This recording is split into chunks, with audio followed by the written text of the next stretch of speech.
अस्सलामुअलैकुम प्यारे बच्चों। गुलशन नाम के गांव में एक आदमी रहता था जिसका नाम लाडी था। लाडी सब्ज़ी बेचकर अपनी रोज़ी रोटी कमाता था। वो अकेला था, इसलिए ख़ुद को किसानों के पास जाकर सब्ज़ी लाना पड़ती थी। वो अपनी ज़रूरियात ज़िंदगी पूरी करने के साथ साथ कुछ रकम भी जमा करता था, लेकिन लाडी अपनी कमाई से मुतमईन नहीं था। वो कुछ बड़ा और अच्छा करना चाहता था। एक दिन लाडी सब्ज़ी बेच रहा था, तब एक बूढ़ी औरत अपने सर पर सब्ज़ी का टोकरा उठाकर जा रही थी। सब्ज़ी ले लो, सब्ज़ी ले लो। लाडी उस बूढ़ी औरत को देखकर हैरान रह गया। ये इतनी बूढ़ी उम्र में सब्ज़ी बेच रही है। लाडी के सब्ज़ी बेचने से पहले ही बूढ़ी औरत ने घर घर जाकर सारी सब्ज़ी बेच दी। जब लाडी पहुंचा तो किसी को भी और सब्ज़ी की ज़रूरत नहीं थी।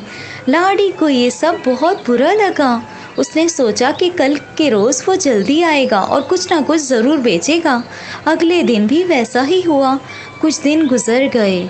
लाडी ये जानना चाहता था कि इतनी सुबह सुबह बूढ़ी औरत सब्ज़ी कैसे बेच लेती है।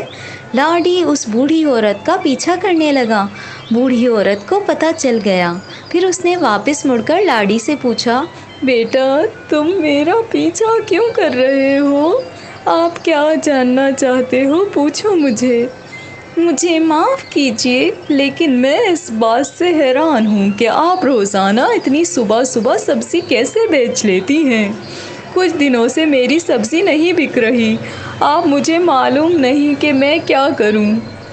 मैं तो कई सालों से सब्ज़ी बेच रही हूँ बेटा, और मैं इस काम से कभी भी नहीं थकती। बेटा तुम रोज़ क्या करते हो? मैं किसानों के पास से सब्ज़ी लेता हूँ और फिर गांव में आकर बेचता हूँ। जो भी कमाता हूँ उससे अपना गुजारा करता हूँ। अब आपकी वजह से कई दिनों से मैंने कुछ भी नहीं कमाया। आप किसानों से सब्ज़ी क्यों लेते हो? खुद की सब्ज़ी क्यों नहीं उगाते? मेरी मदद के लिए कोई नहीं है। मैं एक छोटी सी झोपड़ी में रहता हूँ और मेरे पास खेती बाड़ी के लिए भी कोई ज़मीन नहीं है। तुम्हें कोई बड़ी ज़मीन की ज़रूरत नहीं है। अपने घर के इर्द गिर्द जितनी भी जगह है उसमें ही तुम सब्ज़ी उगाना शुरू कर दो। मुझे ये मशवरा देने के लिए बहुत शुक्रिया माँ। सिर्फ बीज बोकर छोड़ देना नहीं है, अच्छे से उसकी देखभाल भी करना, तब तुम्हारी फसल अच्छी होगी बेटा। किसान सीधा घर गया और अपने घर के चारों तरफ बीज बोने लगा। उसने थोड़ी सी जगह भी खाली ना छोड़ी। उसने जड़ में उगने वाली सब्जियां, मूली, गाजर, पालक और साग बोया। 2 दिन बाद उसकी सब्जियां अच्छे से उगने लगीं। तैयार हो जाने पर लाडी ने अपनी सब्जियों को उखाड़ा और गांव में गया बेचने के लिए। दिन ब दिन लाडी की और सब्जियां उगने लगीं और वो अच्छे पैसे कमाने लगा।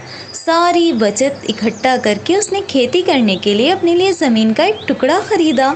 लाडी अब खेती बाड़ी करने लगा और उसकी फसल अच्छी खासी निकलने लगी। जल्द ही उसने एक सब्ज़ी की दुकान खोल ली, रंग बिरंगी सब्जियों के साथ। गांव के सारे लोगों को लाडी की सब्जियां अच्छी लगने लगीं और सभी उसी से सब्ज़ी खरीदने लगे। लाडी ने अब अपनी दुकान पर नौकर चाकर भी रख लिए और अपनी दुकान को और बड़ा कर दिया। गांव के नंबरदार ने देखा कि कैसे लाडी ने मेहनत करके खुद को खड़ा किया है। उसको लाडली बहुत पसंद आया।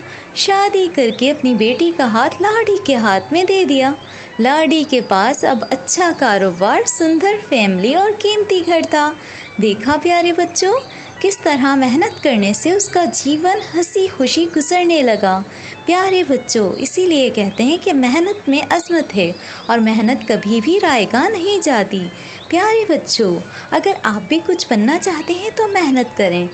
अगर आपको हमारी आज की कहानी पसंद आई है तो हमें कमेंट सेक्शन में ज़रूर बताएं और इसको लाइक और शेयर करना मत भूलिए। साथ ही साथ हमारे बेल आइकन को भी प्रेस कीजिए ताकि आपको इस तरह की प्यारी प्यारी कहानियाँ मिलती रहें सबसे पहले। मिलते हैं नई वीडियो में। जब तक के लिए रखिएगा अपना बहुत ज़्यादा ख्याल। अल्लाह हाफ़िज़।